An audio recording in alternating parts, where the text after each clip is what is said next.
The morning sun streamed through the curtains, illuminating the quiet serenity of our home in Manchester. Life felt secure, almost predestined in its well-worn rhythm. My name is Layla Hassan, a devoted mother, wife, and university biology professor. At 45, I was deeply anchored in my faith, rising before dawn for far prayers, fasting diligently during Ramadan, and giving zakat with unwavering conviction. My days were framed by devotion and duty, a life of structure, purpose, and an unshakable belief in the path I had chosen. My husband, Omar, and I had built a life of stability and warmth for our 3 children within the comfort of our modest, well-kept home on the city's edge. Each moment felt imbued with meaning, our faith the foundation of our lives. But as I would soon discover, even the most steadfast beliefs can be unraveled in a single moment, changing everything forever. The morning unfolded with a deceptive sense of normalcy, the kind that lulls you into believing that life will always follow its predictable rhythm. The faint call to prayer had stirred me from my sleep before the dawn, a moment of peace I cherished each day. My family slept soundly as I moved through the familiar motions of preparing breakfast, tidying the house, and ensuring everything was in its place. The air held a peculiar warmth for June, the kind that hinted at the unpredictability to come, though I dismissed it as an anomaly. As the clock struck 8:15 a.m., I slipped out the front door, my bag slung over my shoulder, and a sense of quiet satisfaction settling over me. My life was well-ordered, purposeful. My prayers, my fasting, my charitable deeds, all carried out with unwavering faith in their ability to secure my place in the hereafter. There was no room for doubt in my belief system, no need to question what I had been taught since childhood. Our car was at the garage for repairs, so I decided to take the train to the university. The platform was bustling with morning commuters, the rhythmic hum of the city beginning to swell. It was here that I saw him, a frail elderly man struggling to manage his heavy bags. Something about the sight of his trembling hands tugged at my heart. My father, who had passed away a few years ago, had looked just like him in his later years. Without hesitation, I walked over and offered my help. We chatted as we made our way toward his taxi. He told me about his family, his faith, and his gratitude for the small kindnesses that strangers sometimes extended. I barely noticed the world around us, so absorbed was I in his story. Neither of us looked up to see the scaffolding above, the workers maneuvering precariously on the roof of the station. A sudden gust of wind interrupted the gentle morning breeze. There was a loud crack, a noise so sharp it seemed to split the air itself. Shouts erupted from above, panicked voices calling out warnings in a cacophony of languages. Time seemed to stretch and compress all at once. I turned toward the sound, only to feel my instincts take over. Without thinking, I shoved the elderly man away from me, his startled cry echoing in my ears. Then impact. The world went dark as a plank of wood struck me with a force that stole my breath, my vision, and my awareness all at once. The pain was blinding, like fire and ice coursing through my body. I remember the taste of metal in my mouth, the pressure in my chest as I hit the ground, and the distant wail of sirens approaching. But even these sensations began to fade, swallowed by an all-encompassing blackness. The transition was not abrupt. It was like slipping beneath the surface of a still lake, the weight of the water pressing against my body as I descended deeper into the unknown. The pain ebbed away, replaced by an almost surreal sense of calm. I could still hear faint echoes of the world I had just left, the shouts of bystanders, the blaring sirens, the muffled sound of someone praying, but they grew distant, as though filtered through an impenetrable barrier.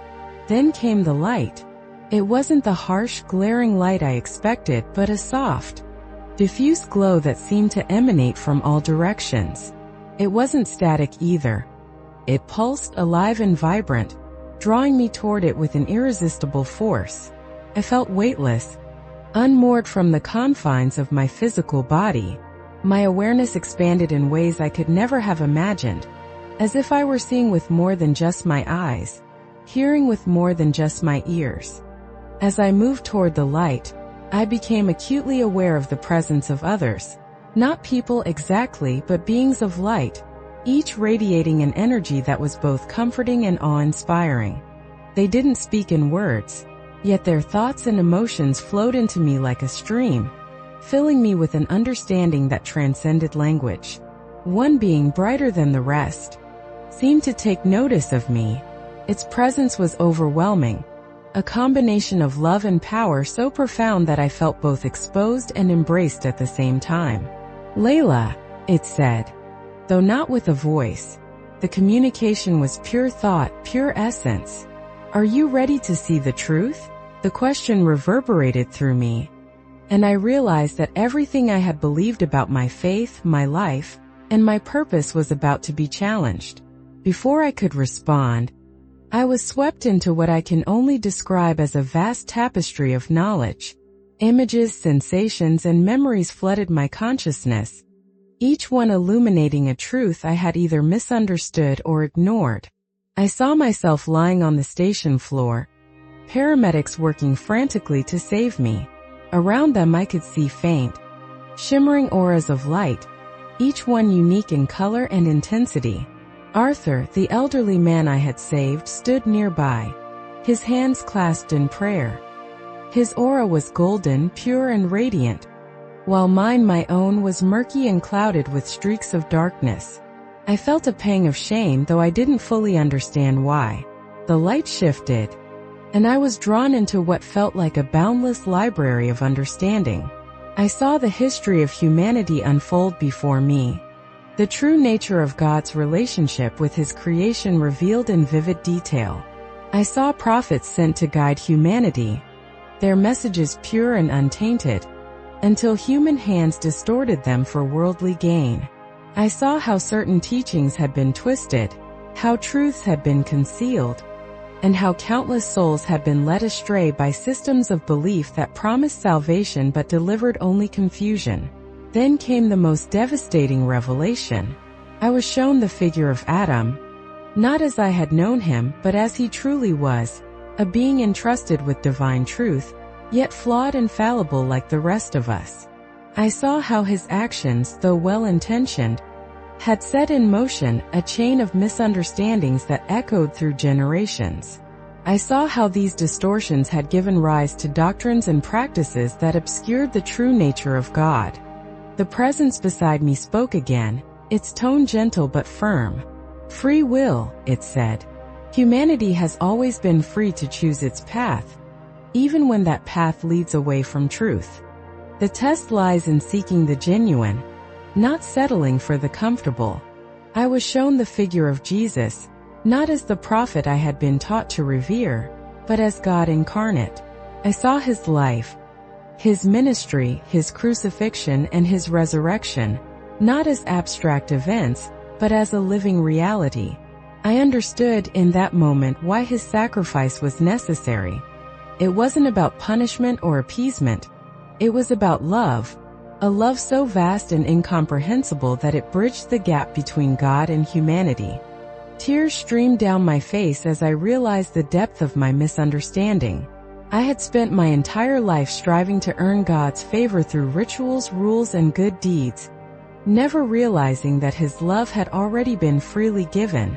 The weight of this truth was both liberating and crushing, filling me with joy and sorrow in equal measure.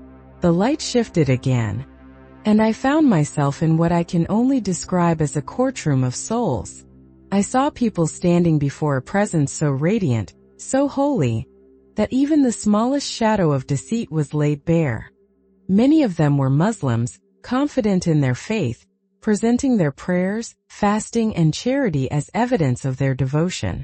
But the truth they faced was undeniable. Their sincerity, while genuine, had been misdirected.